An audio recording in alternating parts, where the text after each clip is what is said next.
Bom dia a todos e todas. Mais uma aula de Direito Penal Contemporâneo. É uma aula especial hoje, que estamos recebendo um convidado, que é o professor Jason Almeida. A aula de hoje versa sobre o tema Tribunal Penal Internacional, TPI, né?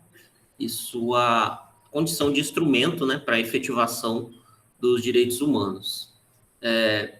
O professor Jason é graduado pela Universidade do Estado do Mato Grosso, pelo campus de Cáceres, mestre em Direitos Humanos pela Universidade do Minho, em Portugal, e é doutorando em Direito Internacional pela Universidade de Salamanca, na Espanha. Inclusive, está afastado para qualificação nesse momento, por isso não está em sala e já agradeço ele pelo... Né, deve estar bastante ocupado com a tese dele, tirado um tempinho para conversar conosco nessa manhã.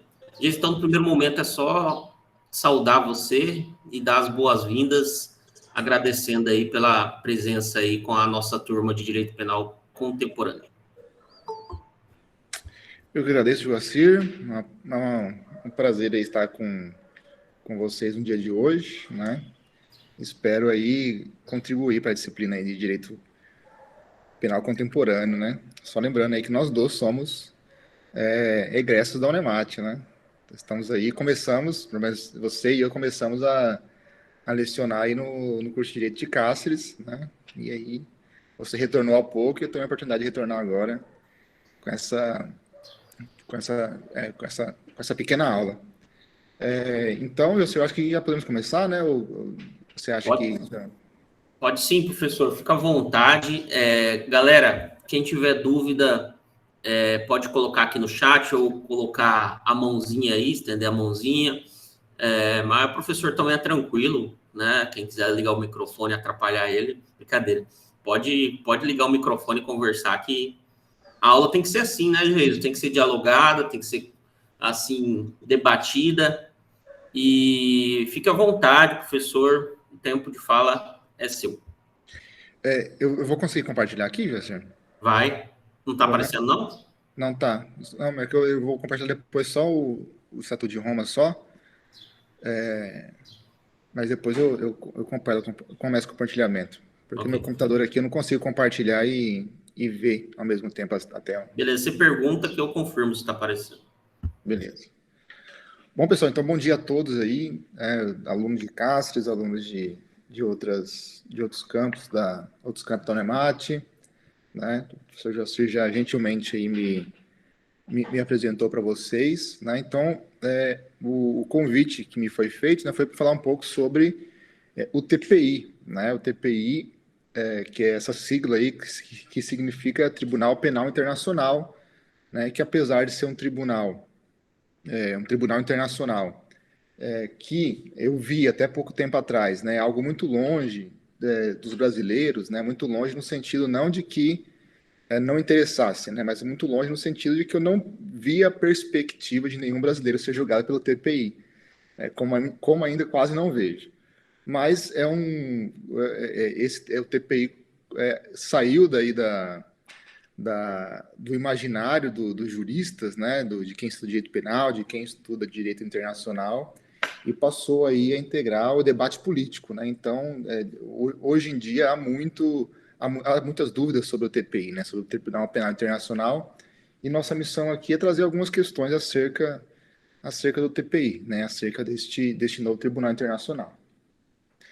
Antes, né? Eu só vou fazer uma pequena introdução aí para deixar vocês ambientados com o direito internacional e vocês entenderem aí o porquê do surgimento do TPI, né? Tanto é que o tema, né, José, da aula é o TPI, né, e efetivação aí dos direitos humanos. Então, o porquê do surgimento do TPI, né? Como que se deu o desenrolar para o surgimento desse Tribunal Penal Internacional, certo, pessoal? Então, a primeira coisa que nós temos que ter em mente é que o Tribunal Penal Internacional ele é um tema de direito internacional público.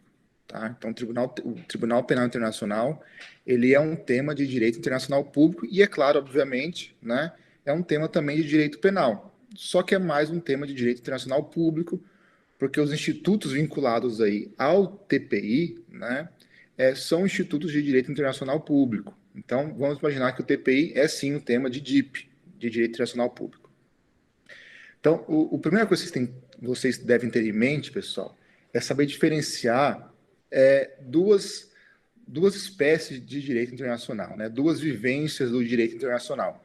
A primeira, que nós designamos como direito internacional clássico, e a segunda, que nós designamos como direito internacional contemporâneo. O direito internacional clássico é esse direito internacional que vocês veem na boca dos críticos do direito internacional. Então, o direito internacional clássico é um direito internacional pré-Segunda Guerra Mundial, né? É um direito internacional que só se preocupa com as relações interestatais. Como assim as relações interestatais? As relações entre Estados, né? E que tipo de relações entre Estados? As relações de guerra e paz, as relações de comércio, né? As relações de limites fronteiriços. Então, o direito internacional clássico é um direito pré-Segunda Guerra Mundial que se preocupa com poucos temas, né? Que se preocupa com as relações entre Estados e que, acima de tudo, não se preocupa com o indivíduo, não se preocupa com o ser humano. O direito internacional clássico, né, ele é um direito internacional em que o ser humano ele não era visto como indivíduo, não era visto como sujeito de direitos, mas somente como súdito de algum determinado Estado, certo? Então, o direito internacional clássico ele não atribuía nenhuma espécie de direito aos indivíduos. Quando que vai ocorrer? Deixa eu falar para vocês. Muitos juristas ainda enxergam o direito internacional público como direito internacional clássico, tá? Então muitas pessoas ainda se encontram aí no pré-Segunda Guerra Mundial e enxergam o direito internacional como algo ainda totalmente interestatal, algo que já não o é. Esse panorama começa a alterar, pessoal, pós-Segunda Guerra Mundial, certo? Então, todo mundo sabe o que aconteceu durante a Segunda Guerra Mundial no Holocausto nazi-fascista de Hitler, certo? Então, se nós pudéssemos elencar um momento histórico que vai promover a alteração de toda a sociedade internacional, para bem ou para mal, esse momento histórico é a Segunda Guerra Mundial. É a Segunda Guerra Mundial e são as atrocidades que aconteceram no território da Alemanha nazista, que aconteceram no território da Itália fascista, né? Então, esses eventos que aconteceram nesses locais, né, o Holocausto nazi-fascista, foi um movimento catalisador para a alteração do direito internacional público. Então, pós-Segunda Guerra Mundial, nós deixamos a imagem do direito internacional clássico e nós passamos para a imagem do direito internacional contemporâneo. Esse direito internacional contemporâneo, ele não é um direito internacional já permeado somente pelas relações interestatais, né? Então, vão surgir outros sujeitos de direito internacional público no direito internacional contemporâneo. Então, além dos estados, que sempre foram sujeitos de direito internacional público, nós teremos o surgimento de outras pessoas com subjetividade. O que é ter subjetividade internacional pública? É ser sujeito de direitos, igual acontece no direito interno, né? Então, além dos estados, nós teremos aí como sujeitos de direito internacional público contemporâneo as organizações internacionais, que vocês já devem ter ouvido falar, o exemplo da ONU, o exemplo da OEA, a Organização dos Estados Americanos, o exemplo do Mercosul, né? Aqui os países amigos aqui do Cone Sul da América do Sul, amigos mas nem tanto, né? É o exemplo da União Europeia, né? uma organização internacional supraestatal, além de várias outras, né? Temos várias organizações internacionais hoje, criadas pós-Segunda Guerra Mundial e que possuem personalidade jurídica internacional. Além disso, nesse direito internacional contemporâneo também foi atribuído personalidade, subjetividade ao indivíduo, né? Então, o indivíduo que lá no direito internacional clássico ele era mero súdito de um Estado, né? Esse indivíduo ele passa a possuir subjetividade jurídica internacional, ou seja, passa a ser sujeito de direitos internacional. E aí, essa subjetividade dada ao indivíduo, ela não foi algo automático, algo completo em um primeiro momento. Não. A sociedade internacional, ela passa a atribuir pequenos espaços de subjetividade, de personalidade jurídica ao indivíduo no decorrer do tempo. certo? Então, no primeiro momento, pessoal, lá com a edição da Carta da ONU em 1945, e posteriormente com a Declaração Universal de Direitos Humanos, lá em 1948, nós temos pela primeira vez na história, né, pela primeira vez na história da humanidade, né, como uma resposta aí ao Holocausto nazifascista, nós temos a atribuição de direitos subjetivos aos indivíduos, certo? Então, a partir da Segunda Guerra Mundial, a partir da Declaração Universal de Direitos Humanos de 48, o direito internacional, a sociedade internacional faz algo que ela nunca fez, que foi atribuir direitos subjetivos aos indivíduos. E que direitos subjetivos foram atribuídos aos indivíduos pelo direito internacional público pós-Segunda Guerra Mundial? Essa figura tão conhecida, né, esse nome tão presente, que são os direitos humanos, certo? Então, a partir de 48, com a Declaração Universal, a sociedade internacional passa a atribuir ou passa a reconhecer direitos humanos a todos os indivíduos, certo? Depois da Declaração Universal de 1948, vão surgir alguns outros tratados internacionais de direitos humanos, né, que vão reforçar essa gama de direitos humanos que é reconhecida a toda e qualquer pessoa. Nós vamos ter, por exemplo, os pactos de direitos civis coletivos, o Pacto de Direitos Civis Coletivos da ONU de 66, o Pacto de Direitos Econômicos, Sociais e Culturais também da ONU, também de 1966, né? E nós vamos ter alguns outros tratados que vão atribuir direitos a grupos específicos. Então, eu vou ter convenções internacionais, tratados internacionais, que vão atribuir direitos às crianças e adolescentes, às mulheres, a determinados grupos sociais, como vinculados à raça, à religião, né? Aos estrangeiros, enfim. Eu vou ter alguns tratados internacionais que vão reforçar esses direitos humanos que a sociedade internacional reconhece ao indivíduo, certo? Então, no primeiro momento, pessoal, como reação ao Holocausto nazifascista, a sociedade internacional ela tira do Estado Nacional toda a responsabilidade de proteger a dignidade humana. Por que a sociedade internacional faz isso? Porque ela percebe que nem sempre os líderes políticos, nem sempre um Estado, eles estão com potência de vontade em respeitar a dignidade humana, certo? Então, o que acontece quando o Estado, que deveria, né, ser um agente que respeita a dignidade humana, não o faz, né? Como aconteceu no Holocausto nazifascista. Eu vou contar aqui um episódio muito rápido para vocês verem como que era o nível de proteção do indivíduo pela sociedade internacional antes da Segunda Guerra Mundial. René Cassin é um jurista francês que foi um dos principais idealizadores da DUD, né? A DUD, que é a Declaração Universal de Direitos Humanos de 48. Renan Cassin, então, é um jurista francês que elaborou a Declaração Universal, fez a sua arquitetura, mas antes disso ele era um diplomata, né? E como diplomata, né, antes da Segunda Guerra Mundial, René Cassin conta uma história em que ele estava ali na Sociedade das Nações, né? A Sociedade das Nações, para quem não está familiarizado, foi um órgão criado entre a Primeira e a Segunda Guerra Mundial, uma espécie de projeto de ONU que não deu certo.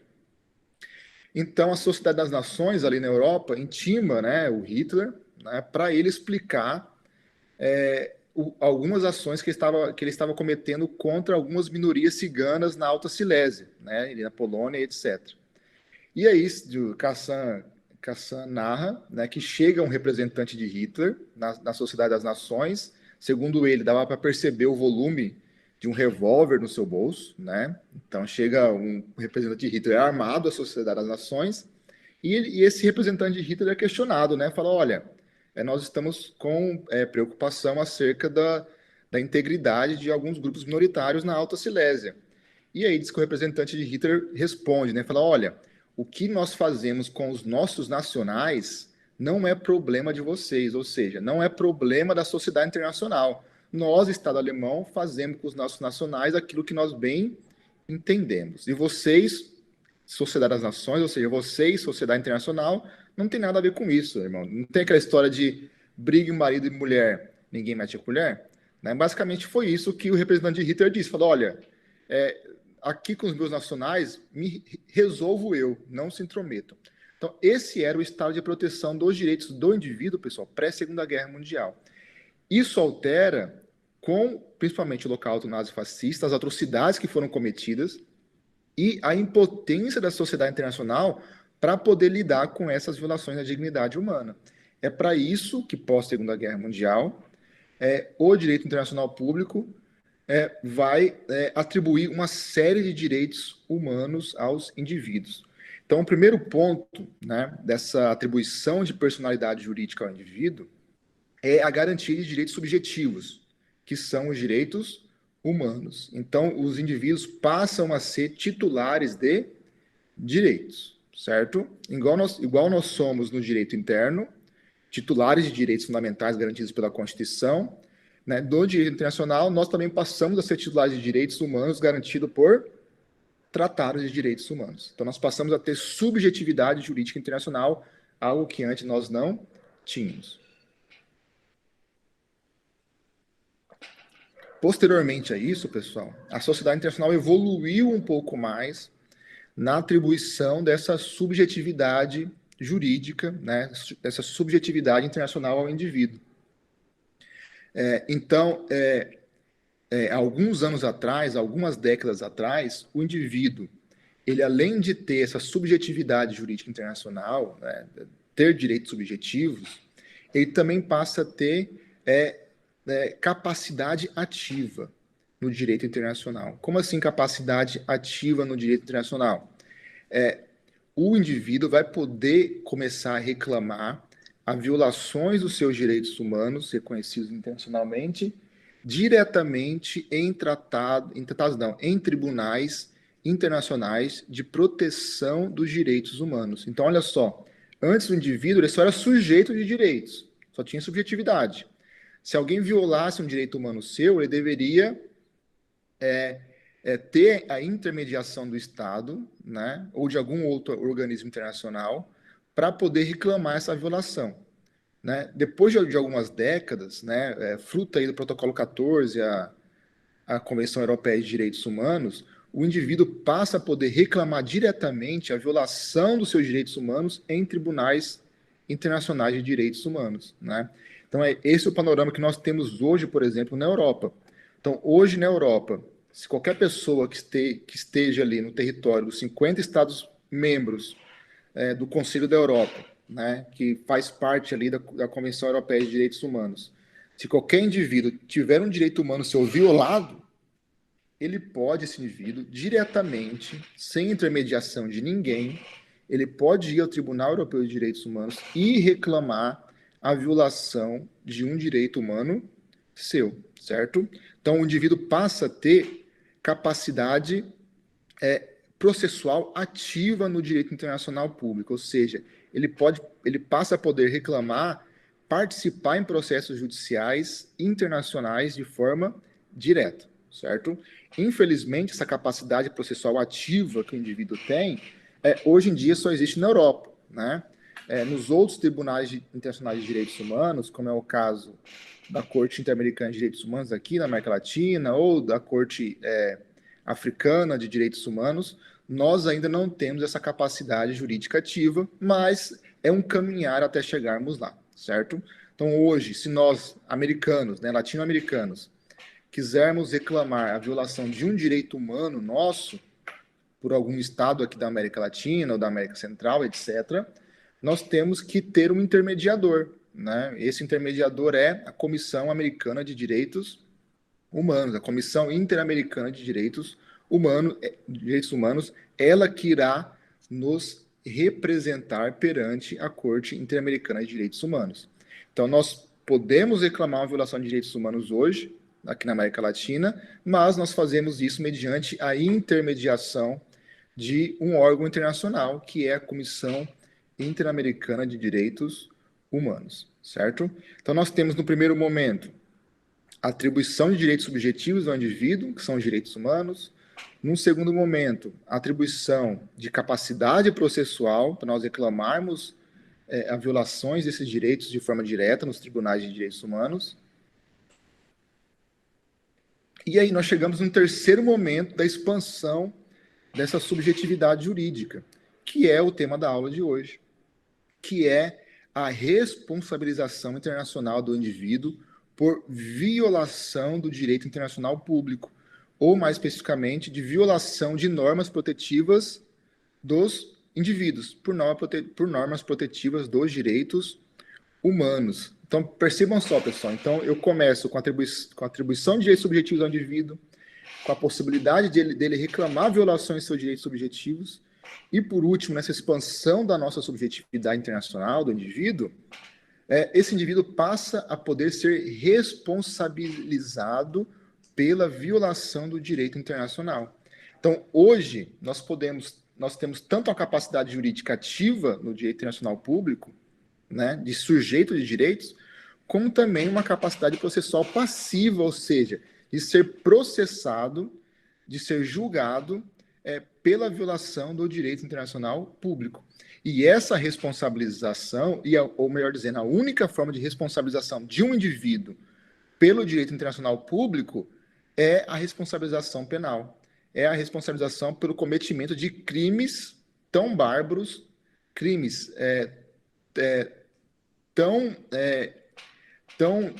tão infringentes da dignidade humana, que esses crimes eles podem levar à condenação internacional do indivíduo, certo? Então, hoje, né, o último grau dessa expansão, nós temos a responsabilização internacional do indivíduo, certo? E aí nós temos uma história, todo um decorrer dessa responsabilização penal internacional do indivíduo.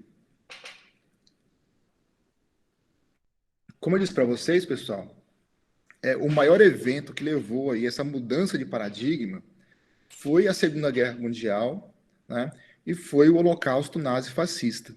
Então, o primeiro tribunal internacional que vai surgir para responsabilizar penalmente o indivíduo vão ser tribunais penais internacionais para julgar os crimes cometidos durante a Segunda Guerra Mundial. E aí eu vou ter dois tribunais penais internacionais que vão julgar crimes durante a Segunda Guerra Mundial. Primeiro, que é o conhecido Tribunal de Nuremberg, né, que vão julgar aí os crimes cometidos pela Alemanha e pela Itália fascista, e também o Tribunal de Tóquio, né, que vai julgar os crimes de guerra cometidos ali pelos japoneses durante a Segunda Guerra Mundial.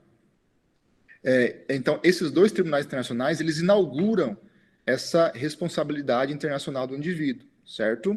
Só que tanto o Tribunal de Nuremberg quanto o Tribunal Internacional Militar de Tóquio são tribunais ad hoc, ou seja, são tribunais criados única e exclusivamente para julgar os crimes cometidos durante a Segunda Guerra Mundial, certo? E são tribunais internacionais criados ex post facto, ou seja, depois do crime cometido.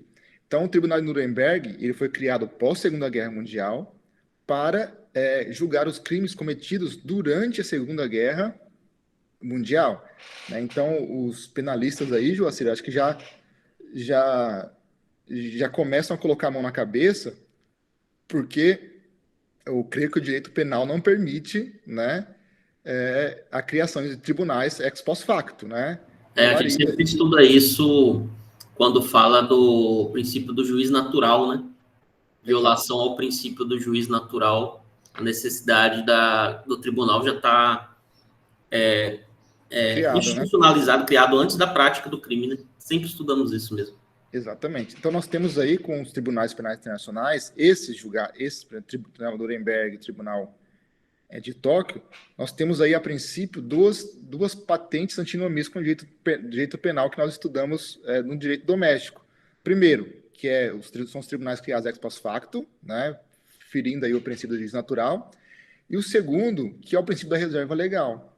Porque quando esses crimes durante a Segunda Guerra foram cometidos, não existia nenhuma positivação desses crimes de guerra, né? Então, esses crimes de guerra não estavam positivados no direito internacional.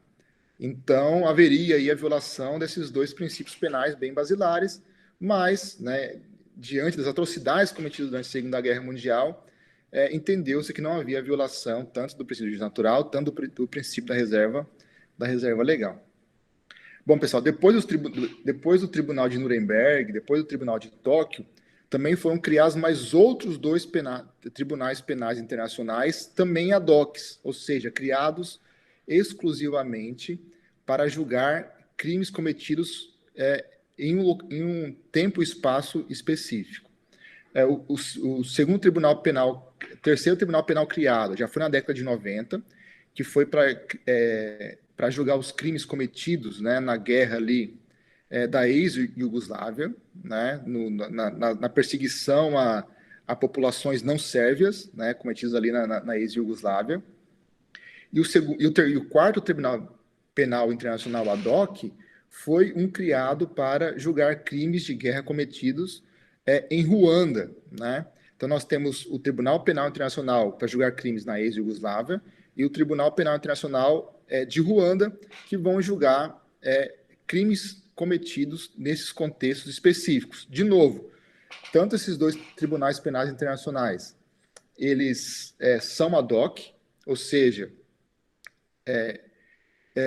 criados para julgar crimes em um tempo e espaço definido, né, ou ex-Iugoslávia ou Ruanda, e são também ex post facto, né, ou seja, criados depois do cometimento daquelas atrocidades contra a população. Né? Na ex-Iugoslávia, vocês devem se lembrar, aí foi a década de 90, quem tem uma idade a mais, né, se lembra dos noticiários das atrocidades que foram cometidas contra não sérvios na Europa Oriental. Né? Assim, foram questões, atrocidades mesmo cometidas por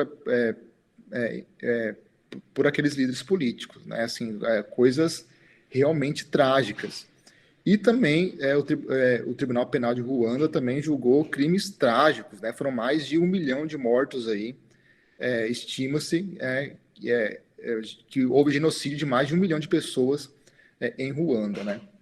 Então nós tivemos esses 4 tribunais penais internacionais ad hoc, né? Ou seja, criados para julgar crimes cometidos em um tempo e espaço definido. Os 2 primeiros para crimes cometidos durante a Segunda Guerra Mundial, e depois, já na década de 90, né, crimes cometidos aí na guerra da ex-Iugoslávia e também na disputa ali em Ruanda. Bom, pessoal, essas experiências desses 4 tribunais penais internacionais levaram, né, à necessidade e até mesmo para se deixar para trás questionamentos como a violação ao princípio do juízo natural e a violação à reserva legal, que a sociedade internacional caminhou para a criação de um Tribunal Penal Internacional permanente, né? Ou seja, não mais ad hoc, um Tribunal Internacional Penal permanente. E esse Tribunal Internacional Penal permanente que vai ser criado é o TPI, o Tribunal Penal Internacional, certo?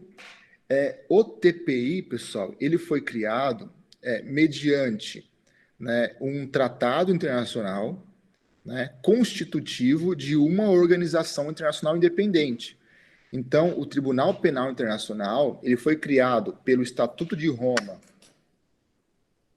Ele foi criado pelo Estatuto de Roma em 1998, tá? Então, o que é o Estatuto de Roma, né? O famoso Estatuto de Roma. O Estatuto de Roma, ele é um tratado internacional constitutivo de uma organização internacional. E essa organização internacional é o TPI, tá? Então, o TPI, ele é uma organização internacional totalmente independente, pessoal. O TPI, ele não está vinculado a nenhuma outra organização internacional, como é o exemplo da ONU, tá? Diferentemente dos outros tribunais penais internacionais ad hoc, que estavam vinculados à ONU, foram criados pela ONU, né? O TPI não. O TPI foi criado pelo Estatuto de Roma e ele é uma organização internacional totalmente independente, certo? Então, o ato constitutivo do TPI é o Estatuto de Roma de 1998. Só que o TPI ele só entra em efetivo exercício em 2002, certo? Em 2002 quando se tem aí o número mínimo de estados que ratificaram o Estatuto de Roma, ou seja, que aceitaram a jurisdição do Tribunal Penal Internacional, certo? Então, o Tribunal Internacional Penal hoje existe, o TPI hoje existe mediante esse instrumento jurídico que é o Estatuto de Roma, e o TPI só terá jurisdição nos estados que, né, ratificaram esse tratado internacional que é o Estatuto de Roma, certo? O Brasil, professor, o Brasil ele é parte do Estatuto de Roma, né? O Brasil ele aceita a jurisdição do Tribunal Penal Internacional. O Brasil aceita a jurisdição do Tribunal Penal Internacional, pessoal, tá? Então, desde 2002, né, o Brasil promoveu aí o depósito do Estatuto de Roma, né, no seu secretariado. Então, desde 2002, o Brasil, coincidentemente, a data em que o TPI ele entra em funcionamento, desde 2002, o Brasil ele Estado parte do Estatuto de Roma, tá? É só um parênteses aqui, o Brasil ele foi, né, os juristas brasileiros foram fundamentais aí para a criação do TPI, tá, pessoal? Inclusive, né, dentre os primeiros juízes do TPI existe uma brasileira, tá? Então, uma brasileira integrou aí o TPI como magistrada. O primeiro caso julgado pelo TPI, pessoal, só foi somente em 2012, tá? Então, a primeira sentença dada pelo CPI condenando a pessoa foi somente em 2012. Então, imaginem aí, de 2002, desde a sua criação, né, demorou exatamente 10 anos para que o TPI promovesse aí, promulgasse a sua primeira sentença. Então, esse é o TPI, pessoal, né? Assim, esse é o ato constitutivo da TPI, Estatuto de Roma, de 1998. O TPI é uma organização internacional independente, né? O TPI entrou em funcionamento em 2002. Então, agora nós veremos alguns aspectos sobre o TPI, certo? Primeiro, vamos ver como que o TPI ele é composto, né? Então, primeiro, o TPI ele é composto, pessoal, por 18 juízes, certo? Esses 18 juízes, eles são escolhidos pela Assembleia Geral dos estados que aceitaram a jurisdição do TPI. Hoje, são mais de 120 estados, né, que aceitaram a jurisdição do TPI. Então, vamos fazer um parâmetro, né? Nós temos hoje 193 estados partes, né, na ONU, ou seja, que integram a ONU, nós temos 193 estados. Desses 193, 120, cerca de 120, aceitaram a jurisdição do TPI. Então, nós temos um déficit ainda, né, de pelo menos aí 70 estados que não ainda aceitaram a jurisdição do TPI. Desses estados que não aceitaram ainda a jurisdição do TPI, nós temos estados importantes, como por exemplo, sempre eles, os Estados Unidos da América, né? Eles não aceitaram a jurisdição do TPI, nós devemos imaginar por quê, né? 2002, né, 98 até 2002 aí, nós temos aí guerra na Síria, nós temos aí invasão ao Iraque, etc. Então, os Estados Unidos não aceitou a jurisdição do TPI.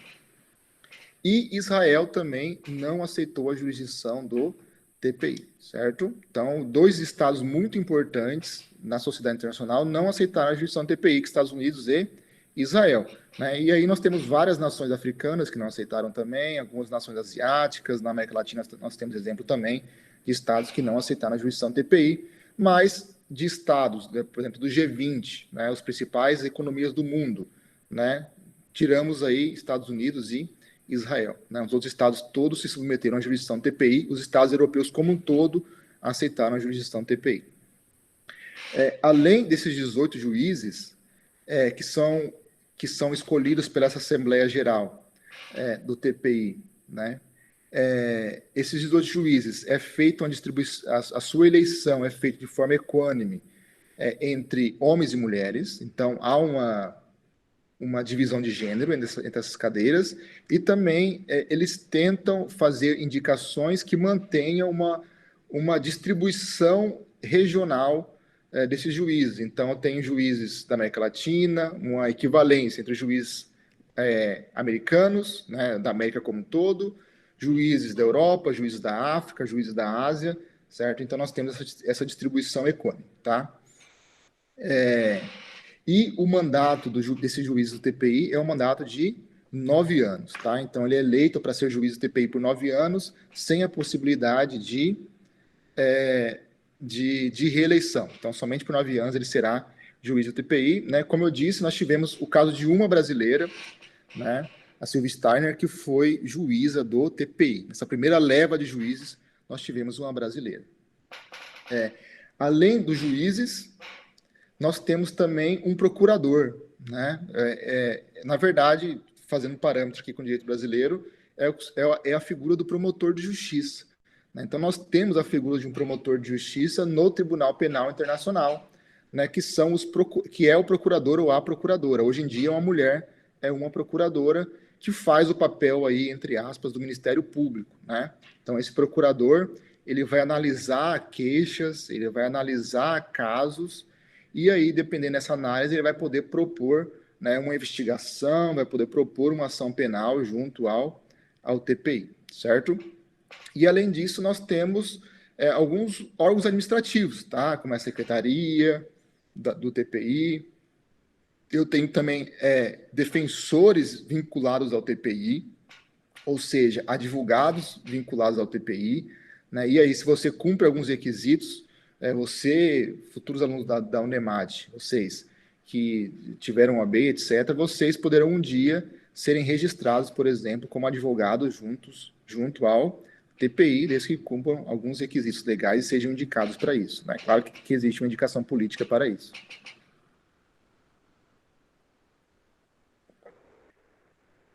Bom, pessoal, então essa seria a estrutura do TPI. Mas qual seria a competência do TPI, né? Então, quais são as competências ligadas ao Tribunal Penal Internacional? Em primeiro lugar, pessoal, a competência do TPI, Ração Persona, ela é uma competência que vai julgar somente indivíduos. Então, o TPI, ele não julga estados, o TPI não julga organizações internacionais, o TPI não julga empresas, o TPI julga somente indivíduos. Então, o TPI ele atribui somente responsabilidade penal internacional individual, ou seja, somente indivíduos podem ser julgados pelo TPI, certo? Então, primeiro nós temos uma competência ração in persona. Essa competência do TPI para julgar indivíduos, ela se dá independente de qualquer outro tipo de impedimento, pessoal. Então, não importa se esse indivíduo é presidente da República, não importa se esse indivíduo possui imunidades diplomáticas, se possui privilégios diplomáticos, nada isso interessa para o TPI, certo? Mas, professor, o TPI pode julgar indivíduos de quais países, né? De quais estados o TPI pode julgar indivíduos que cometeram crimes internacionais?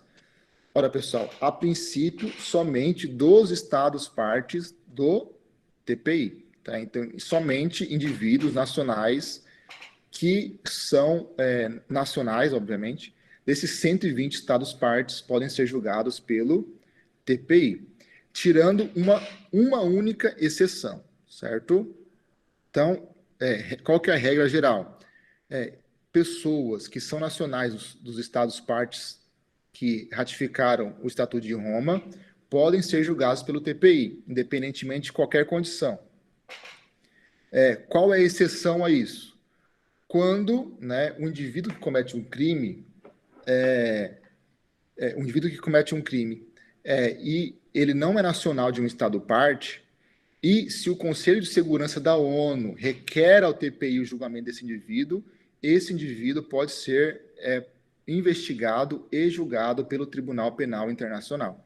Então, mesmo se eu sou um nacional de um Estado que não é parte do TPI, mas eu cometo crimes internacionais que chamam a atenção do Conselho de Segurança da ONU, né, o Conselho de Segurança da ONU pode requisitar ao TPI que julgue essa pessoa, e isso aconteceu recentemente com um líder africano, tá? Um líder africano, se não me engano, do Sudão, que está cometendo crimes de guerra, né? O Conselho de Segurança pediu uma prisão temporária, pediu uma investigação do TPI, o TPI abriu um procedimento de investigação, emitiu um mandado internacional de prisão para esse indivíduo, e aí, mesmo o Estado Nacional daquele indivíduo não sendo Estado parte do TPI. Então, o indivíduo, ele julga pessoas, pessoal. O TPI, ele julga indivíduos. Um segundo ponto, pessoal, é a competência, razão e tempo do TPI, certo? Como eu disse, o TPI é um Tribunal Penal Internacional permanente. Então, ele só julga crimes cometidos pós a sua instituição, ou seja, pós 2002, certo? Então, a competência temporal do TPI, ela não retroage, como aconteceu com os tribunais ad hoc que nós citamos antes, né? A competência do TPI, ela é somente a partir de 2002. Claro, para os estados que já ratificaram o Estatuto de Roma. Para os estados, por exemplo, dos outros estados que não ratificaram o Estatuto de Roma e quiserem, né, aderir à jurisdição TPI, hoje, por exemplo, o TPI só vai ter competência para julgar os nacionais desses estados a partir de hoje, certo? Então, se um estado adere amanhã ao Estatuto de Roma, somente a partir de amanhã os seus nacionais poderão ser julgados pelo TPI, à exceção, é claro, daquela requisição feita pelo Conselho de Segurança da ONU.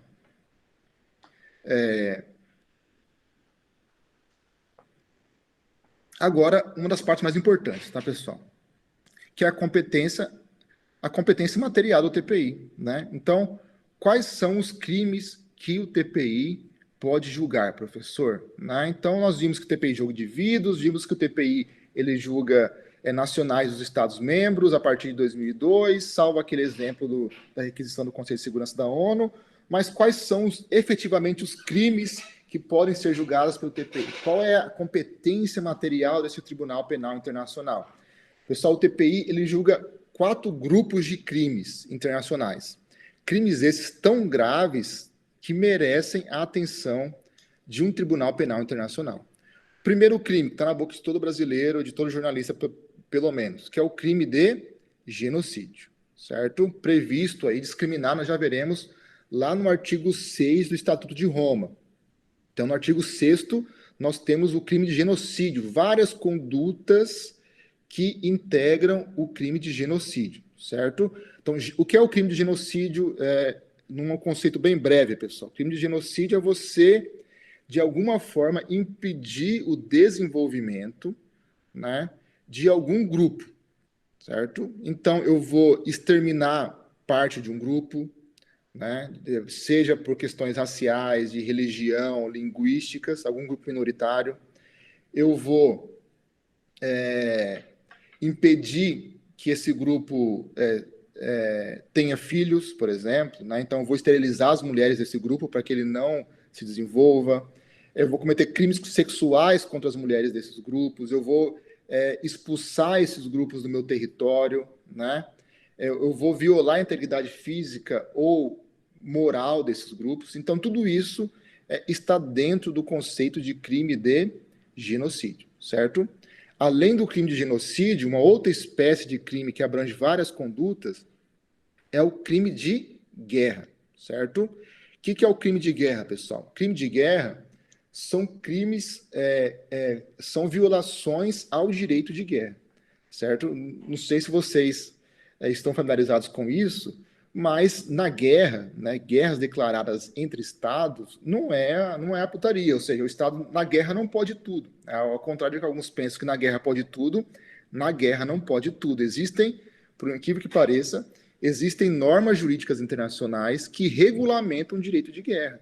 Então, quando eu entro numa guerra com outro estado, eu tenho que seguir uma série de orientações previstas pelo direito internacional público, que é o direito de guerra, o ius in bello. Por exemplo, eu não posso atacar escolas, eu não posso atacar hospitais, eu não posso cometer assassinatos, ou seja, eu não posso atacar a população civil, eu não posso atacar, por exemplo, você já até me ouviu falar da Cruz Vermelha, né, que é uma organização internacional que presta assistência médica, enfim, à população civil, eu não posso atacar um comboio da Cruz Vermelha, eu não posso atacar um comboio da ONU. Enfim, há várias regras durante, a guerra, né? Há várias normas que regulamentam a guerra. E aí, se algum indivíduo viola alguma dessas normas, se algum indivíduo viola alguma dessas normas, ele pode estar cometendo um crime de guerra, pessoal, certo? E crime de guerra Professor, está dentro da competência do TPI. na verdade, não pode estar nada que referente a civil, no caso, então, seria só soldado que está em combate, no caso. Exatamente, Davi. É soldados em combate, muito bem mencionado, tá? Eu não posso, por exemplo, matar um prisioneiro de guerra, certo? Então, o cara foi pego, né? O indivíduo foi pego. Eu não posso assassinar essa pessoa. Um soldado que foi capturado, eu não posso assassinar essa pessoa, né? Isso é assassinato e isso não está permitido pelo direito internacional público, né? Então, há várias condutas que são tipificadas como crimes de guerra, pessoal. Várias condutas são tipificadas como crime de guerra. Então, tem o crime de genocídio, eu tenho o crime de guerra, eu tenho os crimes contra a humanidade, né? Os crimes contra a humanidade, que são violações massivas dos direitos humanos, né? Então, eu tenho, por exemplo, aí, de crimes contra a humanidade, né? Quando um líder político, por exemplo, tem uma política de uma política de violação massiva de direitos humanos, de direitos fundamentais, né? Ele comete um crime contra a humanidade, né? Então, eu tenho exemplos de casos julgados no TPI de líderes, né, que promoviam, né, a violação sexual em massa de mulheres, né? Então, a violação em massa de mulheres não é um crime de guerra, não é um crime de genocídio, mas é um crime contra a humanidade, né? Então, violações massivas de direitos humanos podem ser caracterizadas como crimes contra a humanidade, certo? E por último, né, eu tenho os crimes de agressão, né? Então, os crimes de agressão não é briga de bar, pessoal.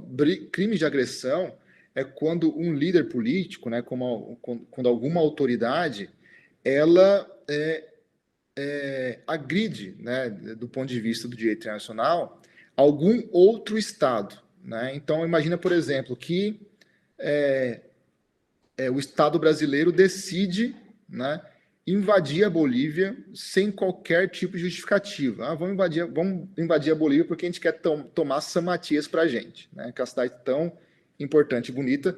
Vamos tomar San Matias. Então, o Brasil, sem qualquer justificativa, invade San Matias, né? Isso é um crime de agressão, né? Imagine que o Brasil ataca, né, um navio de guerra ou um avião de guerra de alguma outra potência estrangeira sem qualquer justificativa. Eu estou cometendo um crime de agressão, né? Eu envio tropas para o estrangeiro, né?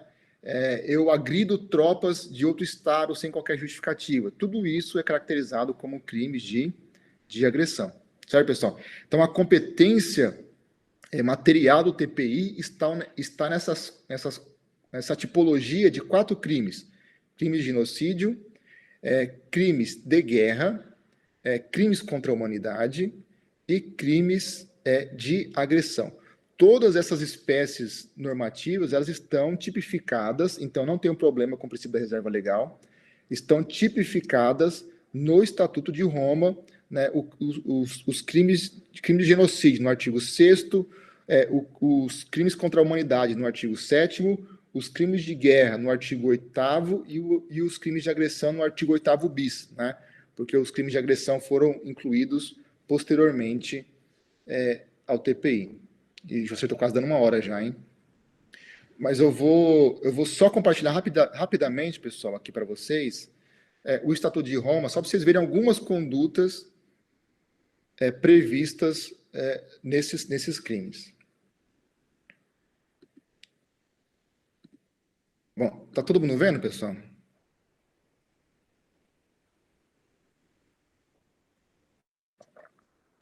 Estamos vendo. Então, pessoal, no artigo 6º, 7º e 8º, eu tenho, né, as condutas que se encaixam nesses tipos de crimes internacionais. Não, então, crime de genocídio, né? Qualquer ato praticado com a intenção de destruir no todo ou em parte grupo nacional, étnico, racial ou religioso, enquanto tal. Então, se eu cometo a perseguição de homicídio de membros de um grupo, ofensas graves à integridade física ou mental, né? Transferência a forças de crianças para um grupo para o outro, são todas condutas aí tipificadas como genocídio. Crimes contra a humanidade, quais são algumas condutas tipificadas como crimes contra a humanidade?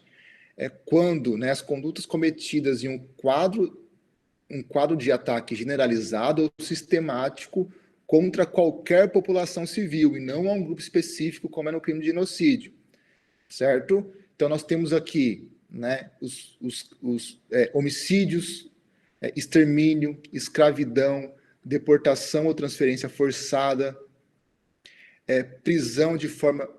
prisão ou outra forma de privação de liberdade física grave, né, tortura, agressão sexual, escravatura sexual, prostituição forçada, gravidez forçada, né, crime de apartheid, enfim, eu tenho algumas condutas tipificadas como crime de humanidade. Professor, um homicídio, ele é um crime contra a humanidade? Não, pessoal. Eu tenho aqui um quadro generalizado ou sistemático, tá? Então, não é um homicídio, mas são vários homicídios, por exemplo, cometidos pelo Estado, né? Um quadro general e sistemático. No artigo 8º, né, eu tenho os crimes de guerra, tá, pessoal? Então, aqui, né, violações às convenções de Genebra de 49, né, então, homicídio doloso, tortura, outros tratamentos humanos, incluindo experiências biológicas, o ato de causar intencionalmente grande sofrimento ou ofensas graves à integridade física ou à saúde, destruição ou apropriação de bens em larga escala, quando não justificadas por quaisquer necessidades militares executadas de forma ilegal ou arbitrária, tomada de reféns, enfim. Eu tenho várias condutas aí tipificadas nessas 4 categorias, né? Seja crime de genocídio, crimes contra a humanidade, crimes de guerra e também crimes de agressão.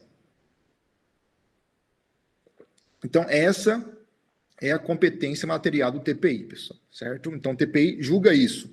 Indivíduos dos Estados partes do Estatuto de Roma que, pós-2002, cometeram ou crime de genocídio, ou crime de guerra, ou crime contra a humanidade, ou crimes de agressão, certo? Salvo a exceção do Conselho de Segurança da ONU solicitar que o TPI proceda à investigação e julgamento dessas pessoas. Até hoje, pessoal, o TPI não teve muitos casos, não julgou muitas pessoas, tá? O TPI teve cerca aí de menos de 30 casos, menos de 30 condenações até hoje, por cometimento de crimes aí, internacionais, tá? Teve menos de 30 casos. E uma coisa importante em relação ao TPI. A pena imposta pelo TPI, pessoal, pode ser inclusive pena perpétua, tá? Então, a pena máxima que o TPI pode aplicar pela violação, pelo cometimento desses crimes de guerra, é a pena perpétua, tá? Antes, né, nos tribunais penais de Nuremberg, nos tribunais penais internacionais de Tóquio, houve a aplicação de pena de morte, tá? Mas, hoje em dia, a pena de morte já é algo proscrito pelo direito internacional. O direito internacional ele não aceita mais pena de morte, pessoal. Então, hoje, a pena máxima aplicada pelo TPI é a pena de prisão perpétua, mas essa pena ela pode ser revisada a partir de 25 anos de cumprimento de pena, ela pode ser revisada e pode ser comutada também. E aí, já que já demos uma hora, só para encerrar, gostaria de tocar somente alguns pontos em relação ao TPI com o direito doméstico brasileiro, certo? De aparentes antinomias, aparentes incompatibilidades do TPI com a Constituição brasileira, com o direito interno brasileiro. Tá? A primeira aparente antinomia é a figura da entrega de nacionais brasileiros ao Tribunal Penal Internacional. Então, pessoal, o Tribunal Penal Internacional, ele julga nacionais brasileiros, certo? E aí, esqueci de comentar uma coisa. O TPI, pessoal, ele tem uma competência subsidiária, né? O estatuto fala complementar, mas na verdade é subsidiária, ou seja, o TPI só vai ter interesse processual em julgar criminalmente o indivíduo quando o Estado doméstico, quando o Estado não faz isso, ou quando o Estado não tem a possibilidade de fazer isso, tá bom? Então, se o Estado não julga um líder político seu, ou faz um julgamento de mentirinha, né, julga para absolver, ou o Estado está tão devastado, né, que não tem capacidade material de investigar e julgar aquela pessoa, aí o TPI entra em ação, tá? Então, tenha em mente que a competência do TPI é uma competência subsidiária, só entra em jogo quando o Estado Nacional não tem possibilidade ou não quer julgar aquele indivíduo, tá bom? Então, tenham isso em mente. Então, pessoal, o TPI vai julgar um brasileiro, certo? E aí, o Brasil, ele deve fazer a entrega dessa pessoa ao TPI, certo? E aí, qual que é a aparente antinomia, pessoal? Vocês devem se lembrar aí das aulas de direito constitucional, das aulas de direitos fundamentais, que a Constituição brasileira, ela lá no inciso 51 do artigo 5º, ela tem uma cláusula que impede, né, um direito fundamental que impede a extradição de brasileiros natos em nenhuma hipótese, podem ser extraditados, e os naturalizados só podem ser extraditados se cometeram crimes antes da naturalização ou se cometeram crimes depois de serem naturalizados, mas crimes de tráfico internacional de drogas, né? Então, brasileiro nato, todo mundo aqui na sala de aula, penso eu, né, não podemos ser extraditados. Então, se nós vamos para a Europa, né, para a Espanha, para Portugal, e cometemos um crime lá, e nós somos espertos o suficientes para fugir daquele país e vir para o Brasil antes de ser preso, o Brasil não vai nos mandar de volta para ser julgados, processados, julgados e condenados em Portugal ou Espanha. Por quê? O Brasil não extradita brasileiros natos. Ele não entrega um brasileiro para sofrer a persecução penal em outro estado, certo? Mas e o caso do TPI? Né? O Brasil poderia extraditar um brasileiro para ser julgado em TPI, né? Outro parênteses, TPI ele tem sede em Haia, na Holanda. Então, poderia enviar um brasileiro para sofrer a persecução penal em Haia, na Holanda? Pode, pessoal, pode. Por quê? Tem uma diferença técnica. Ao TPI, eu não extradito. Ao TPI, eu entrego. Então, tem uma diferença entre o Instituto da Extradição e tem com o Instituto da Entrega. Extradição é quando eu devolvo um brasileiro ou alguma pessoa para um estado, para sofrer persecução penal lá.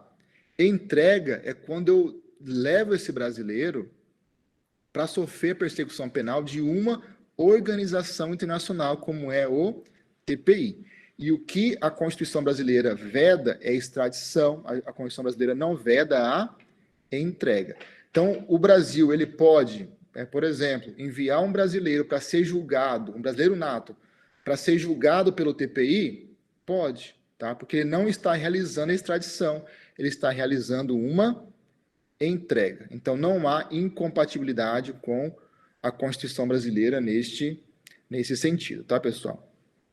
Uma outra aparente incompatibilidade é em relação à aplicação de pena perpétua pelo TPI, né? Então, professor, o Brasil pode entregar um nacional seu, mesmo sabendo que esse nacional poderá sofrer a condenação aí de uma pena perpétua, o Brasil pode entregar uma pessoa mesmo que ela possa sofrer a condenação de pena perpétua, tá, pessoal? Uma coisa é a proibição, esse direito fundamental absoluto, que é a proibição de pena perpétua no Estado brasileiro, né? Outra coisa é a aplicação de pena perpétua pelo Tribunal Penal Internacional, certo? Então, pelo o fato do Tribunal Penal Internacional, né, poder aplicar penas perpétuas, não impede o Estado brasileiro de fazer a entrega de pessoas que estão no seu território, nacionais ou não nacionais brasileiros, certo? Então, são essas duas aparentes incompatibilidades aí do TPI com o direito doméstico brasileiro, mas que são somente aparentes, não são efetivas, tá? Então, e ainda só para reforçar, né, que o parágrafo 4º do artigo 5º da Constituição Federal, ele diz que o Brasil vai se submeter à jurisdição do Tribunal Penal Internacional, tá? Então, muitos autores defendem, né, inclusive eu me filio a isso, de que o Estatuto de Roma, né, o Tribunal Penal Internacional, o Estatuto de Roma, ele é um tratado internacional cujas normas têm hierarquia de normas constitucionais, tá bom? Então, todo o Estatuto de Roma possui hierarquia aí de normas constitucionais. E ainda mais um parênteses, só para encerrar mesmo, você já para perguntas, já respondo da Raíssa, que a legislação brasileira, e você pode me corrigir, você, pelo menos até a última vez que eu verifiquei, a legislação brasileira, ela ainda não prevê todos os crimes previstos no Estatuto de Roma. O único crime que a legislação penal brasileira prevê é o crime de genocídio. Nós não temos ainda tipificados os crimes de guerra, nem os crimes de agressão e nem os crimes contra a humanidade ainda não estão tipificados no ordenamento jurídico brasileiro. Pelo menos não estava, não sei se houve alguma alteração. Você pode me corrigir, tá? Então, o Brasil, aí ele tem uma falha, ou teria uma falha legislativa em não prever todas essas espécies normativas previstas no TPI. Então, um brasileiro ele poderia ser julgado por crimes contra a humanidade no TPI, mas não pode ser julgado em crimes contra a humanidade aqui no direito doméstico brasileiro, no sistema penal brasileiro, certo? Então, esses são alguns aspectos gerais sobre o TPI, pessoal, e aí eu abro para perguntas, né? Se ficou algum ponto não claro, se vocês têm dúvidas de um caso concreto específico. Eu estou aberto a perguntas, já tem uma aqui da Raíssa, né? A Raíssa perguntou se o Brasil pode ou deve entregar, né, um nacional seu ao TPI. Tá? Raíssa, é um dever, tá bom? Então, como o Brasil é um Estado parte do Tribunal Penal Internacional, o Brasil ele tem o dever de realizar a entrega de alguma pessoa em seu território para ser julgado pelo TPI, certo? Então, imagine que tem um argentino no território nacional e aí o TPI quer julgar esse argentino e expede o mandado de prisão internacional. Né? O Brasil tem a obrigação de cooperar, né? Então o Brasil tem a obrigação de efetar a detenção desse indivíduo e entregar esse indivíduo ao Tribunal Penal Internacional e, se julgado, esse indivíduo vai ser preso e vai cumprir pena na prisão do Tribunal Penal Internacional que fica em Haia, na Holanda, certo? Então, quem quiser migrar para a Europa legalmente, cometa um crime previsto no Estatuto de Roma, que você vai morar na Europa. Preso, mas vai morar na Europa. Alguma outra dúvida, pessoal? Professor, esses países da Europa, todos eles estão no Estatuto de Roma, então, nesse caso? A maioria dos países europeus, pelo menos eu não tenho lembrança de nenhum país europeu que não tenha aceitado a jurisdição do Tribunal Penal Internacional, certo? Tanto é que, salvo engano, eu posso estar mentindo para vocês, mas salvo engano, por exemplo, para você ser um Estado parte da União Europeia, aquela associação de 27 países hoje, né, da União Europeia, você deve cumprir um estandarte mínimo de direitos humanos, e dentro desse estandarte mínimo está aí a aceitação da jurisdição do TPI, certo? Nós temos problemas aqui na América Latina, salvo engano, a Venezuela deixou de aceitar a jurisdição do Tribunal Penal Internacional. Daí nós temos alguns países na África, né? Na Ásia também nós temos alguns países, e o maior exemplo, Estados Unidos e Israel. Né? Israel, pela possibilidade de ser julgado pelos crimes de guerra que ela comete na Palestina, né? Crimes contra a humanidade que ela comete na Palestina, e os Estados Unidos pelos crimes de guerra que ele cometem quando invade alguns países do Oriente Médio, né, pessoal? Então, Iraque, Irã, Síria, né, nós temos a possibilidade teríamos a possibilidade de responsabilização dos Estados Unidos, então ele não aceitou a jurisdição do TPI. Certo, pessoal? Alguma outra dúvida? Professor, eu tenho uma dúvida. Fala, André. Oi, Adriel. Bom dia. Professor, estudo um pouco para concurso, aí eu tenho uma dúvida que talvez ela pode ser dúvida de outros alunos. O STF, ele tem uma decisão relacionada ao crime antigamente, crime de organização criminosa, né? A gente tinha uma definição de crime pela Convenção de Palermo. Aí lá na frente, ele reconheceu que não poderia ser reconhecido aquela definição como crime de organização criminosa, porque não existia uma lei realizada pelo Brasil tipificando aquela conduta como crime. No mesmo caso, a gente não consegue aplicar esse conceito, essa interpretação em relação ao crime tipificado pelo o Tribunal Penal, pelo questão do Tratado de Roma? Rodrigo, boa pergunta, viu? Rodrigo, nós temos que fazer uma diferença entre que são questões distintas. Por que são questões distintas? Porque o Estatuto de Roma, ele prevê crimes internacionais, ou seja, a violação do direito internacional. Então, se o indivíduo ele comete algum crime, né, melhor dizendo, se ele realiza alguma conduta prevista no Estatuto de Roma, ele não está violando o direito penal dos Estados-membros. Então, se não está previsto no regulamento interno desses Estados-membros, certo? Ele está violando o direito internacional. Então, ele não vai ser julgado, se não está previsto no direito interno desse Estado-membro, ele não vai ser julgado pela jurisdição interna, né? Porque não tem a tipificação do crime, né? Fere aí a princípio da reserva legal. Ele está violando aí crimes previstos pelo direito internacional. Então, ele vai ser julgado por essa organização internacional que é o Tribunal Penal Internacional, certo? Então, ele não poderia ser julgado, então, pela Corte Doméstica, né, porque esse crime não está tipificado no direito doméstico, mas ele pode ser julgado por um tribunal internacional porque o Estado que ele faz parte aceitou a jurisdição desse Tribunal Penal Internacional. É o caso do Brasil. O Brasil não prevê todas as condutas do Estatuto de Roma. Isso significa dizer que o brasileiro não pode ser julgado pelo TPI porque o direito doméstico brasileiro não prevê essas condutas? Não.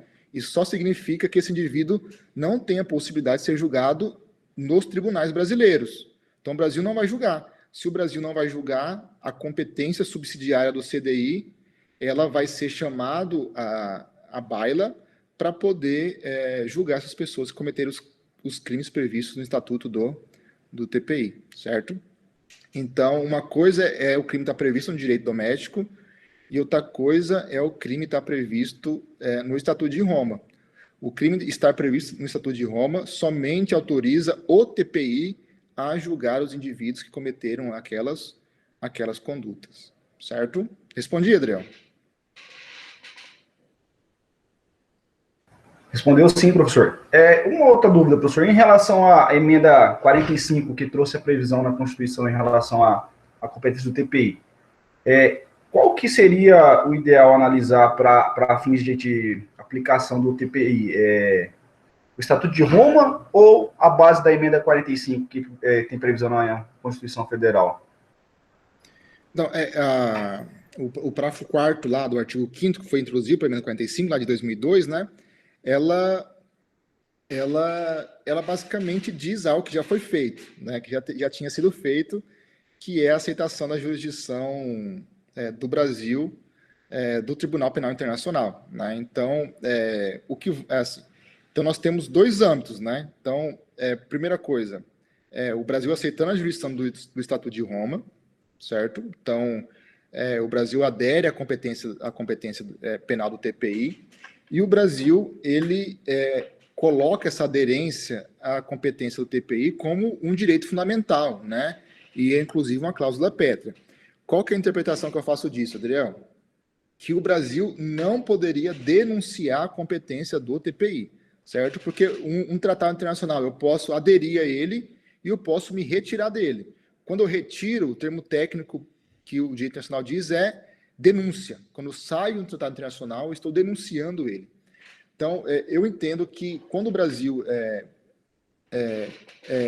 coloca a aderência à competência do Tribunal Penal Internacional na Constituição, isso retira a possibilidade dos poderes constituídos de denunciar a competência do TPI, certo? Então, aí a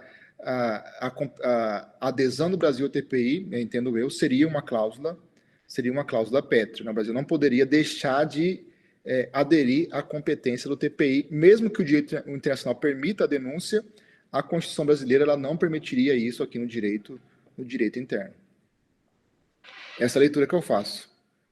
Professor, a Palestina está no TPI, no contexto do TPI, ou não? A Palestina, ela aceitou a jurisdição do TPI, recentemente. Israel alega também que é atacado pela Palestina, tem essa questão, você falou da questão do Israel, da situação da Palestina, né? Mas ambos estão alegando que estão sendo atacados um pelo outro. É uma guerra, né? Ali é uma guerra, né? Então, há agressões mútuas. Mas as autoridades palestinas, elas enviaram uma carta ao TPI, né, aceitando a sua jurisdição. Mas nós temos um problema aí que muitos estados não reconhecem a Palestina como um estado, né? Então nós temos esse problema. Mas, enfim, há a intenção da Palestina em aceitar a jurisdição do TPI. Mas até hoje aí não foi feita nenhuma denúncia e nenhum julgamento de nenhum líder palestino, até o momento. Professor, acerca da imprescritibilidade dos crimes previstos no TPI, qual que é o posicionamento do senhor em relação aos crimes domésticos? É outro ponto que eu acabei esquecendo de mencionar, viu, Adriano? Bem lembrado. Né?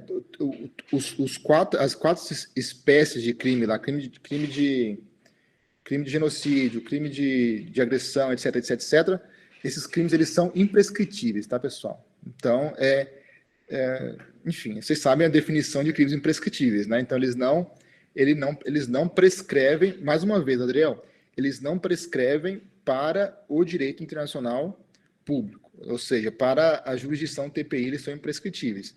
Então, vamos imaginar o exemplo. Alguém no Brasil comete um único crime previsto na legislação brasileira, que é o crime de genocídio. E aí, eu não sei dizer, confesso minha ignorância no direito penal brasileiro, se esse crime de genocídio é prescritível ou não. Imagino que seja prescritível, que tem uma prescrição... É prescritivo, doutor. No Brasil é prescritivo. É prescritivo. Então, se o Brasil não pode julgar um indivíduo porque prescreveu a sua pretensão punitiva no direito doméstico do Estado brasileiro, aí, mais uma vez, eu vou ativar a competência subsidiária do TPI, certo?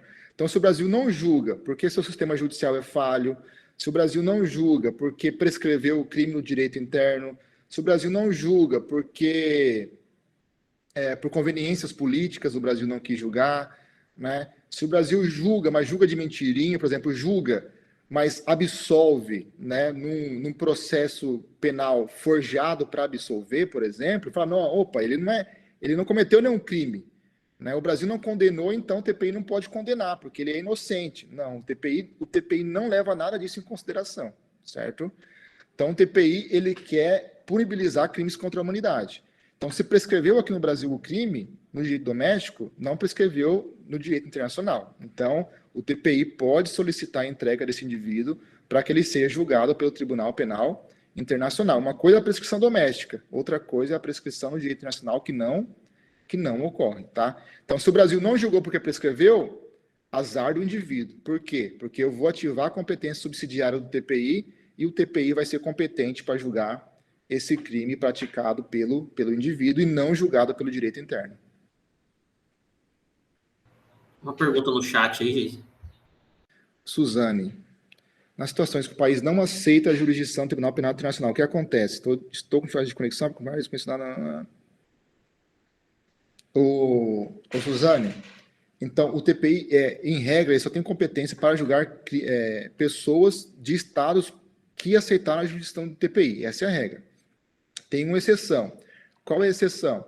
É quando o Conselho de Segurança da ONU, né, Conselho de Segurança da ONU, que é um órgão vinculado à ONU, né, que tem 5 membros permanentes e 15 membros rotativos, ou seja, 15 membros não permanentes.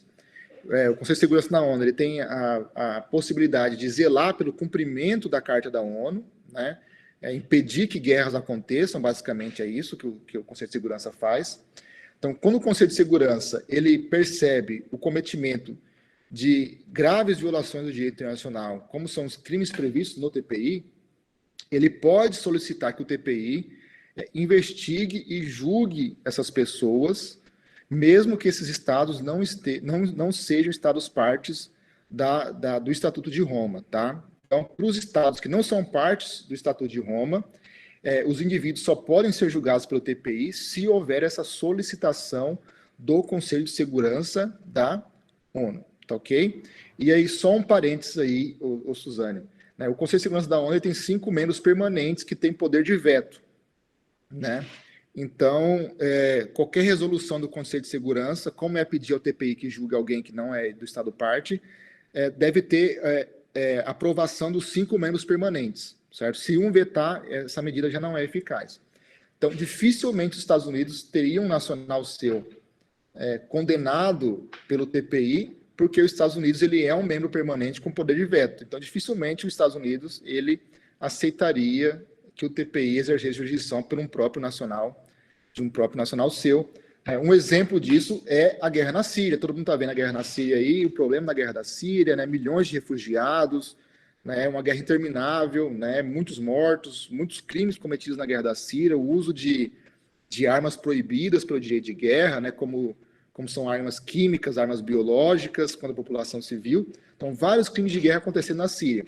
A Síria não é um Estado parte do TPI.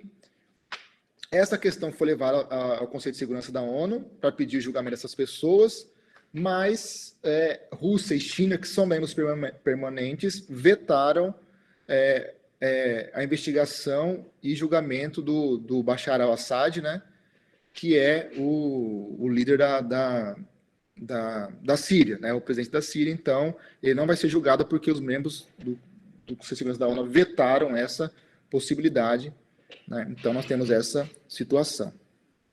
E em uma situação em que o país faça parte de Roma, não existe, mas não respeita a determinação de TPI, por exemplo, uma condenação. Existe alguma punição?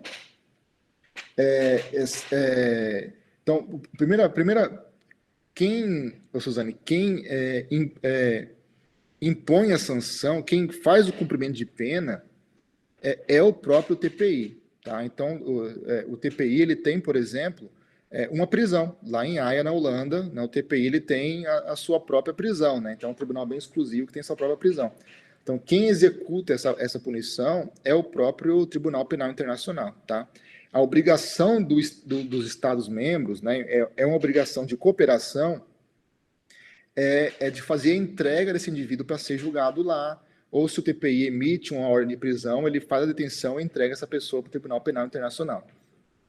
Se esse Estado-membro se recusa a cumprir com suas obrigações, ele vai ser responsabilizado internacionalmente por isso, tá bom? Então, há sim responsabilidade penal, há responsabilidade internacional do Estado que não cumpre com as suas obrigações previstas no Estatuto de Roma, tá? E aí nós vamos ter as clássicas responsabilizações internacionais previstas no direito internacional, tá? Que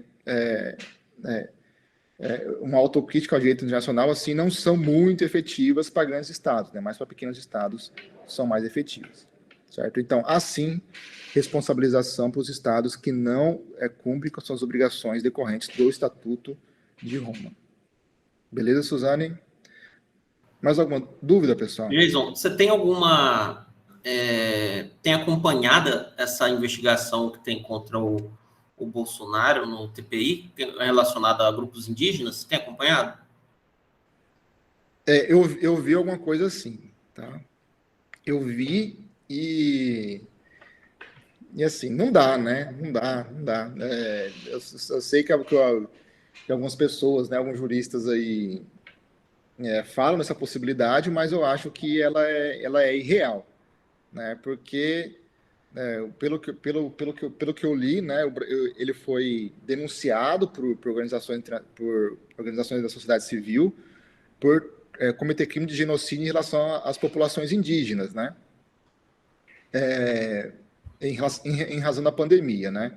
Então, assim, eu não sei se as condutas feitas por ele se encaixariam nos tipos penais aí do TPI, né? Porque apesar do TPI ele sancionar a forma tentada, ele não sanciona a forma culposa, né? Então não existe os crimes de maneira culposa, tem que haver dolo, né? Então eu não sei se há dolo, né, do presidente da República, não vejo configurado o dolo do presidente da República para prejudicar, né, dolo específico para prejudicar as populações indígenas, né? Não sei se há nesse sentido. Outro problema que eu vejo é que as competências na saúde, elas são competências compartilhadas entre a União, estados e municípios, né? Então, se a União deixou de promover a proteção da população indígena, nós temos a obrigação dos estados, dos municípios também, de proteger a população indígena, então tem que ver também a responsabilidade de outras autoridades públicas. E um terceiro ponto que eu vejo que é problema é que pedir a jurisdição do TPI para o Bolsonaro, antes mesmo de houver qualquer tipo de chamamento aos tribunais internacionais, os tribunais internos brasileiros a esse caso, eu acho que é desrespeitar a jurisdição doméstica, né? Eu acho, porque há o princípio da subsidiariedade, né? Então, o TPI só é chamado à tona quando o direito doméstico, quando os tribunais domésticos, eles são coniventes com aquela violação, com aqueles crimes. E eu não vejo os tribunais domésticos brasileiros sendo coniventes se realmente acontecer essas condutas, né?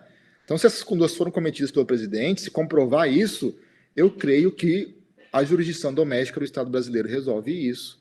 E isso não precisaria ser levado ao Tribunal Penal Internacional, por exemplo, porque o crime de genocídio é um crime previsto na ordem interna brasileira. Então, o pessoal usa como retórica, né, apesar do... Enfim, né, o pessoal usa como retórica, mas eu penso que chamar a competência do TPI nesse momento é desconsiderar a independência, né, é desconsiderar a autonomia do Poder Judiciário brasileiro. Eu acho que, neste momento, não. Agora, se no futuro se comprovar que houve intenção, né, de prejudicar esses grupos indígenas, e se no futuro os tribunais brasileiros forem coniventes com isso, né, aí nós podemos chamar o TPI. Até lá, eu penso que não, eu penso que é só imaginário mesmo, de algumas pessoas que, enfim, mas eu penso que não, apesar de eu não concordar com isso. Não existe só índio também que está sofrendo com a pandemia, né, professor? Todos nós estamos sofrendo com a pandemia, então isso aí para mim é uma aberração de partidários de esquerda, entendeu? Eu não sou apoiador de Bolsonaro, entendeu? Não, imagina. Votei nele, entendeu? Mas eu não apoio muitas atitudes dele, mas assim, tem que ser coerente. Nós transformamos isso aqui na Venezuela também, né? Da coerência. Ô, Davi, então já acabou a aula, vamos falar que pode acabar a aula, então eu posso dar minha opinião pessoal, né? Eu não apoio nada desse cara, né? Eu sou totalmente contra, enfim, não votaria nem no fim do mundo, nunca mais. Não, eu também não voto mais nele, entendeu? Assim, não apoio ele, mas assim, essa situação tem que ser também coerente com as coisas, né? Exatamente. Apesar de eu não odeio ninguém, mas eu odiar ele, a única pessoa que eu odeio no mundo é ele. A gente tem que ser coerente com o direito, né? Então a gente tem que ser coerente com a ciência. E eu acho que essa galera que chama o TPI por Bolsonaro, nesse momento, né, está duvidando do Poder Judiciário brasileiro e está fazendo uma coisa que não existe ainda, né? Quem sabe, professor. E nesse ponto eu tenho que parabenizar você pela sua atitude, que assim, você demonstrou coerente, que eu não vejo alguns professores nossos, às vezes eles têm uma forma partidária e acaba pegando entendeu? Assim, os professores têm que ser coerentes. Eu não gosto do cara, mas eu tenho que ser certo, né? Igual o Bolsonaro, eu votei nele, mas não apoio ele mais. Mas eu também não vou fazer dele um monstro, né? Ele tem que ser coerente com a situação do direito. Né? Senão eu não vou ser advogado e nem juiz, promotor, nunca na minha vida, né? A gente tem que tratar as instituições como devem ser tratadas, né? Eu acho que essa galera, pelo menos, tem professores que eu respeito aí, né? Colunista e tal, mas, enfim, eu acho incabível nesse momento, né? Eu não vejo mesmo. E a denúncia, ela tá com essa denúncia feita por grupos brasileiros, ela está na fase de pré-análise pelo procurador do TPI, pela procuradora do TPI, né? Então, saiu uma notícia recentemente que o TPI avançou na análise do caso Bolsonaro, só que o que avançou foi o procurador, a procuradora do TPI, uma ugandense, né, uma cidadã da África, ela aceitou analisar a petição, foi isso. Ela aceitou analisar o caso. Então, ainda está com a procuradora. Ela tem várias etapas para verificar se há interesse de agir ainda, se houve cometimento de crime ou não. Então, tem toda uma etapa ainda antes de se cogitar, né, a responsabilização. E eu penso que essa denúncia em si fere o princípio da subsidiariedade, né? Então, os tribunais brasileiros não foram chamados ainda a ver essa questão, até porque o presidente da República ele tem imunidade, né? Então, precisa de autorização do Congresso Nacional para poder julgar o presidente por crime comum. Então, nem houve isso ainda, né? Então, nem tem denúncia ainda no direito interno. Então, fere o princípio e não tem denúncia não porque o judiciário é conivente, não tem denúncia porque não tem mesmo, né? Não tá ainda, né, materializado o crime, penso eu. Então, por enquanto, é mais retórica do que direito mesmo, essa questão do TPI e o Bolsonaro. Professor, a questão do prazo, o senhor fala que o TPI ele tem uma competência subsidiária, mas não precisa esperar o crime prescrever no Brasil para acionar o TPI, né? O senhor tem mais ou menos um prazo que seria ideal para acionar, exemplo, um crime de genocídio? Adriel, é subjetivo, viu? É subjetivo. Essa análise é feita pela procuradora e é uma análise mesmo subjetiva de verificar se aquele Estado tem a possibilidade ou não de julgar aquele crime ou está sendo conivente ou não com aquele crime, tá? Então, por exemplo, pode se dar no primeiro ano de julgamento, né? Se o TPI verificar que aquele julgamento é um julgamento de fachada, ele já vai chamar para si a competência para julgar aquele crime, tá? Então, não há um prazo específico, é uma questão subjetiva mesmo de se verificar se o Estado consegue ou não julgar ou se o Estado está sendo conivente ou não com aquele crime. Tá? Então, por exemplo, na própria fase de investigação, né, o TPI pode chamar sua competência se entender que o Estado não vai conseguir julgar, ou se o Estado não vai julgar devidamente aquele crime. Tá bom? Então, não tem um prazo específico não, André. É questão subjetiva mesmo. Não tem nenhum critério objetivo, né? Temporal, por exemplo.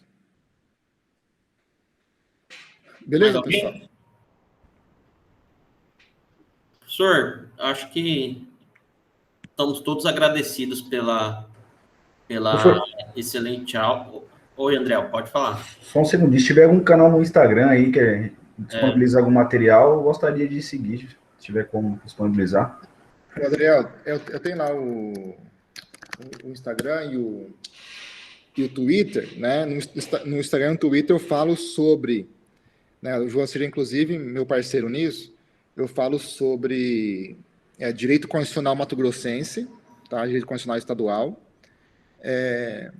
Eu falo também sobre direito internacional, direitos humanos e direito constitucional latino-americano, tá? Eu trago alguns exemplos aí do direito constitucional latino-americano, então, às vezes eu coloco no Twitter ou no Instagram alguns temas sobre isso.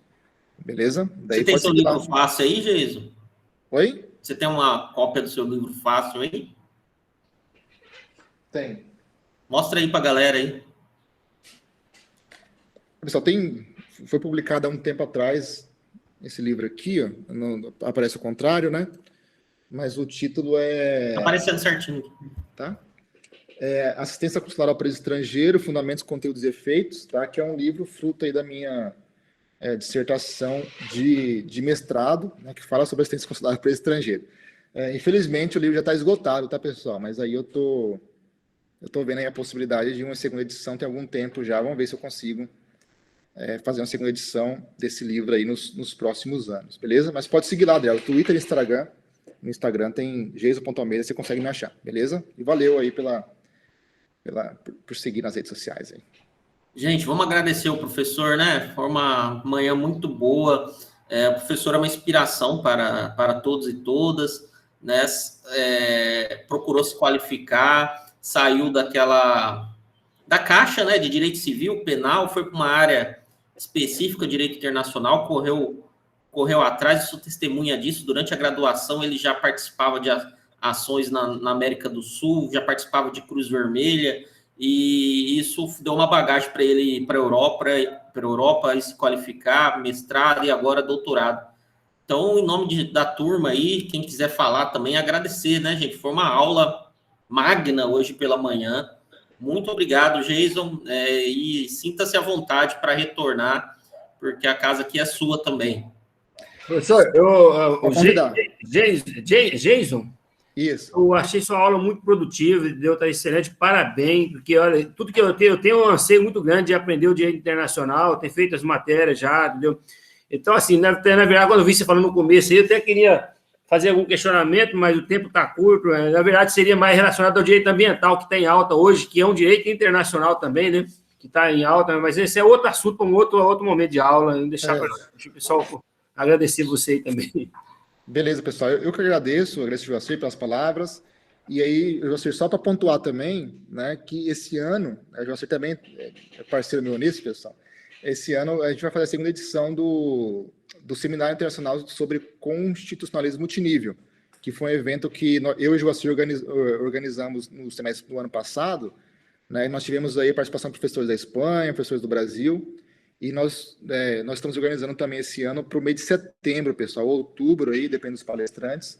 Então, quando nós lançarmos aí, Joacir, o congresso, o seminário, você compartilha com seus alunos aí para eles poderem participar, né? Foi muito bom no passado, né? Muitos professores bons. Esse ano aqui eu estou tentando trazer também os professores bons aí, alguns nomes importantes no direito constitucional, no direito internacional. Então, fica o convite para vocês e para o Joacir, vocês lembrarem o Joacir e lembrarem vocês quando chegarem em setembro, outubro mais ou menos. Beleza, pessoal? Muito obrigado, viu? Obrigado, Joacir, pelo convite. Valeu, gente. Aqui a gente encerra a aula de hoje, viu? Um abraço, vou interromper a gravação. Quem quiser tirar alguma outra dúvida, fica à vontade. Muito obrigado. Valeu, pessoal. Um abraço. Até mais, hein?